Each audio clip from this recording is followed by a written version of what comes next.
Hi YouTube. The video I did on having a video production studio in your pocket, your cell phone, got quite a few comments and some responses, and it tells me that there are people out there that probably want to learn more about shooting video and uploading it to YouTube to populate their own YouTube channel with some content. Great. So I'm going to do a few videos to try and help out, get people up and running and more familiar and understanding of what this process is. So we're going to kind of focus on maybe three things. I like to try and keep things simple. So we're going to shoot, we're going to edit, and we're going to upload. This first part is about shooting video. So, prior to hitting the run button, I do a few preliminary things. The first thing I do is identify which kind of a video I'm going to take. We have a choice. We can take a static video where the window is stationary, or we can take a moving video where the video screen or the window we're looking through here is moving through space, like down a mountain skiing or bicycling, or a selfie of somebody walking through a crowd. Those are all motion videos. Static video like this, basically, the window isn't moving. I might be moving a little bit within it, things might be moving around, but the window itself is stationary. So that's the first step, deciding which kind of video I'm shooting. Okay, I'm shooting a stationary video. Great. Now in a stationary video, because in this case it's kind of a conversational thing, you sitting on one side of a table, me sitting on the other side of a table, I want things to be stable. I want things to be comfortable and naturally appearing like we see in real life.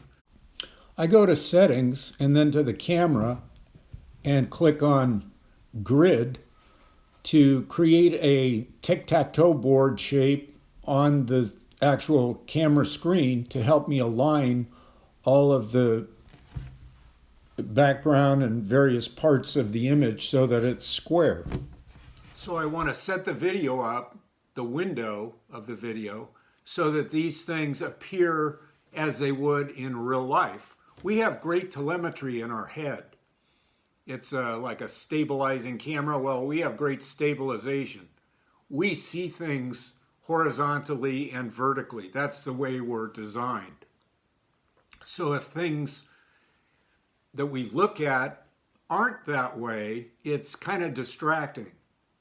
That's why I want to keep them in the natural way we see things. Okay, next step. Lighting and focus.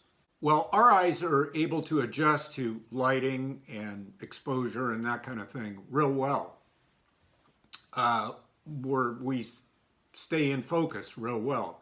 Cameras, on the other hand, they're constantly trying to sample the lighting and adjust for it and make compensation and do things. And if I move things around, they're trying to focus on whatever's moving around. I don't want any of that. I want things to be like they are naturally. I like our eyes see them. And so that means I'm going to have to lock down the camera. And how do I do that? Well, in the case of an iPhone, I go to the camera screen and I just tap and hold on the camera screen until a little beep beep yellow box lights up. And inside the box it says AE lock. What does that mean? Well, AE lock means that the camera has sampled and then locked the focus on that particular plane, whatever I'm focusing on. And it has locked down the exposure or the lighting so that it's not going to continually sample the lighting and try and adjust and change it. So if I move my hand up here, it's not going to try and focus on my hand and blur everything else out. It's going to stay focused on what I set the focus on originally, which was my face, because that's what I want to stay in focus. The lighting, same thing. It's not going to continually adjust and flare and flash and change the lighting. The lighting's going to be what it is. So as shadows move, things change. It's not going to continually try and adjust for that change in the lighting. Those are the important things to set up the ambiance or the atmosphere of the window. I want it to be natural. I don't want it to be shifting and changing. And that's how I accomplish those. First, the grid pattern. Second, touching the screen and locking down the exposure and so forth. So now that I have a window to record in that I'm satisfied with, the next step is hitting the run button and doing the recording, whatever it is I have on my mind that I want to share or say. It's time to do that. Now, there are times when within a conversational style video, I'm going to actually want to do something else. I'm going to want to cut to a picture of something. I'm going to want to cut to some action that I'm doing in front of me.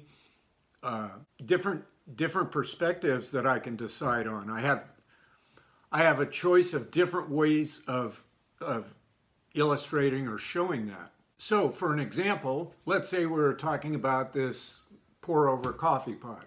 Well, I can hold it up and show it to you and so forth. Or I could change the perspective and put the pot on the table so that we could both look at it. Now, you could look at it from your perspective on your side of the table like this. Or am I going to be showing you the pot from my perspective? So these are choices and decisions that we make about things, about scenes or clips that we're shooting within the context of a specific kind of a video. We can add a little variety to the video by changing angles or perspectives and mixing things up a little bit rather than just me holding this up and pointing and doing that. We can look at it from a different angle. And you can look at it from your side of the table. I can look at it from my side of the table. You could look at it from my side of the table over my shoulder. A lot of different things you can do. And so these are decisions, these are choices that you have and ideas that you can come up with to add some variety and character to the video that you're deciding to shoot. So that's it for this installment. That gives you several things to look at, think about, decide, choose, however you want to look at it.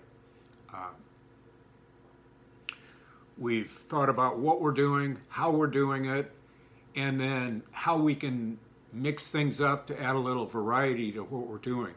And some basic fundamental things like setting the focus, the exposure, and making things square in the window that we're viewing things through. So play with some of those things and see what you come up with. This is like finger painting. There's no right way or wrong way to do it. There's just get into it and start playing around with it and seeing what you come up with. Because everybody has their own style, their own things that they're thinking about doing, and they have their own challenges with regard to how they're going to produce what they want to produce.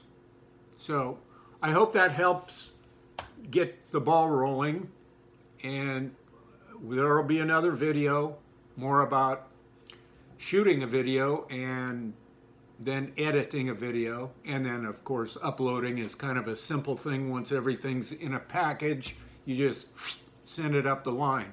But in the meantime, play around with some of this stuff. Get familiar with your phone and see what it's capable of doing.